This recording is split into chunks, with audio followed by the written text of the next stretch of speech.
From Upper Michigan Source, this is your Friday Night Fever on demand for November 1st. I'm Mike Ludlum. And I'm Alex Klein. We welcome you to the 2019 Michigan High School Football Playoffs. The Forest Park Trojans and North Central Jets are not strangers. They actually played in Week 6 with North Central winning 34-8.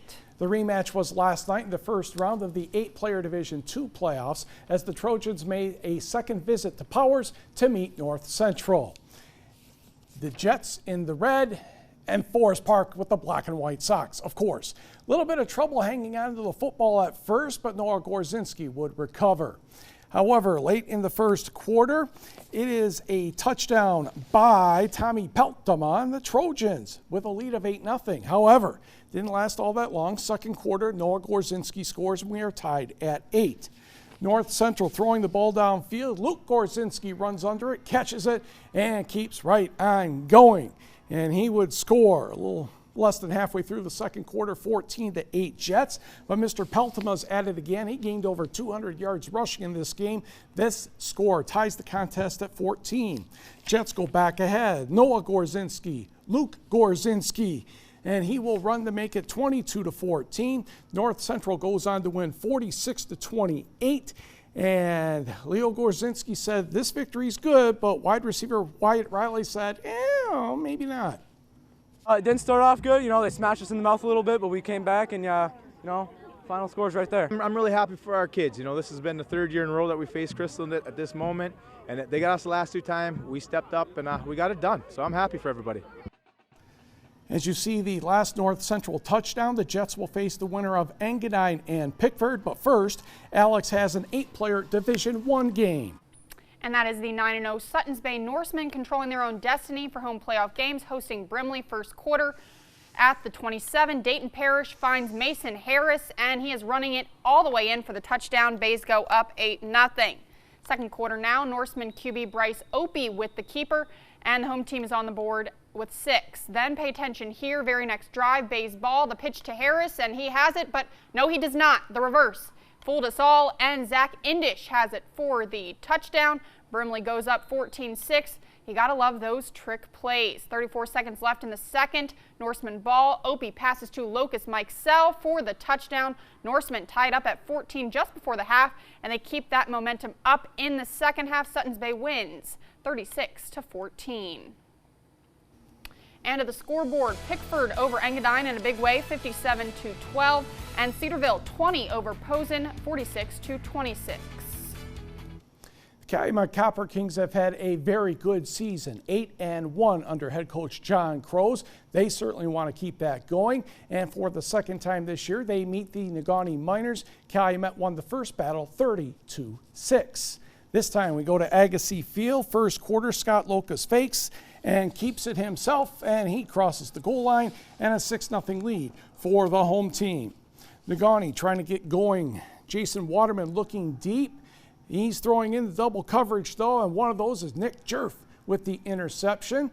He gets away from a Jersey tackle before he's pulled down after about 10 yards. A couple plays later, Dryden Nelson keeps the legs moving, and that's usually a good thing because Dryden's going to keep his legs moving for quite a while.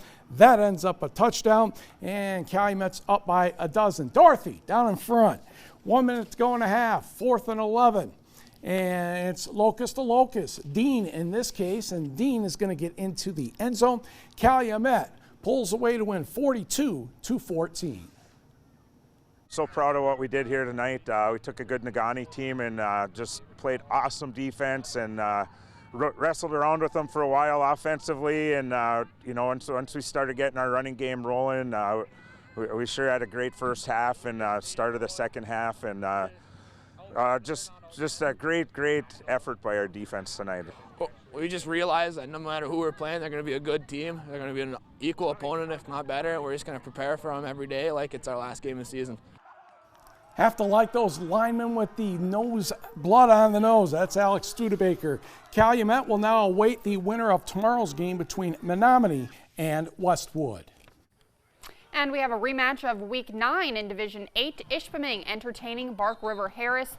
The home team does not waste much time. Direct snap to Ben Pruitt. Takes it to the right.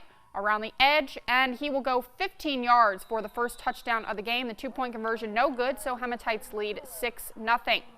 Just a few minutes later, Ishpeming threatening again. This time it is John Corkin with the keeper, and the 10-yard score. It's 14-0. RiverHarris with the ball now. Nick Javerick throws towards Carter Zawacki, but Otto Swanson, he gets in the way and picks it off. Hematites take over at the 44-yard line. Very next play, Pruitt looking to pass, and a very nice grab by Jacob Kugler. Defender falls, and he is into the end zone. 2-point conversion good. Ishpeming up 22-0. Second quarter now, 30-0 Ishpeming. Direct snap to Otto Swanson, takes it to the left, and he is heading down the sidelines. Just got to beat Aiden Johnson, number 27 there, and he gives him a little stiff arm, and that is 74 yards for the score. Hematites lead 36-0, and they go on to win it 48-8.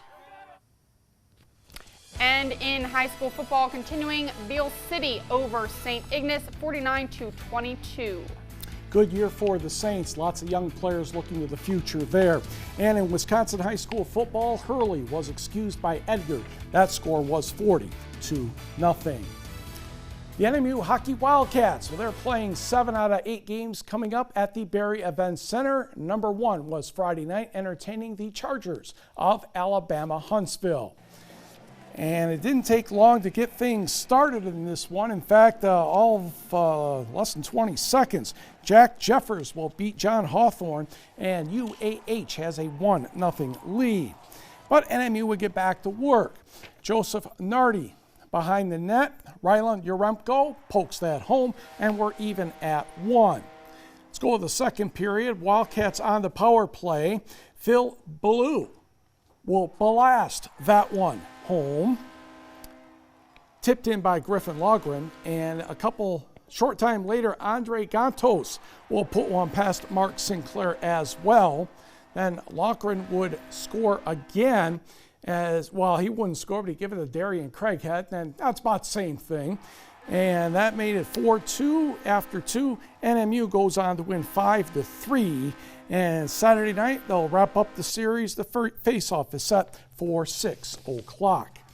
In the WCHA, a couple of overtime games. Lake Superior State defeated Ferris State 5-4.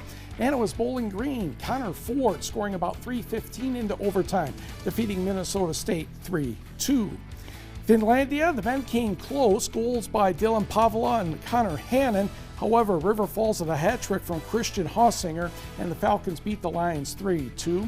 Women, luck not quite there yet. St. Catherine defeated Finlandia by the score of 8-2. And in women's college basketball, Michigan Tech wins big at 98-49 over Finlandia. Ellie Welsh led 4 Huskies in double figures with 17 points. Finlandia's Mariah Austin from Ishpeming led the Lions with 12 points. And Gogibic Community College beats Kennedy King Community College 67-56. And continuing with college basketball, the Bay women over Grand Rapids Community College 65-54, but the Bay men cannot get the win. They fall by 2 to Grand Rapids 70-68. Back to GLIAC results. It was Northern Michigan getting a road victory over Purdue Northwest 2-0, and Michigan Tech also winning away from Houghton, defeating Wisconsin Parkside 1-0. Luck not so good for the GLIAC men's team from NMU. Davenport scored just after, about a minute and a half after NMU scored, and held on for a 2-1 victory. And in GLIAC volleyball, it was Northwood over Lake Superior State 3-0. Don't forget on Saturday, 4 o'clock at Vandeman Arena, NMU will entertain Michigan Tech.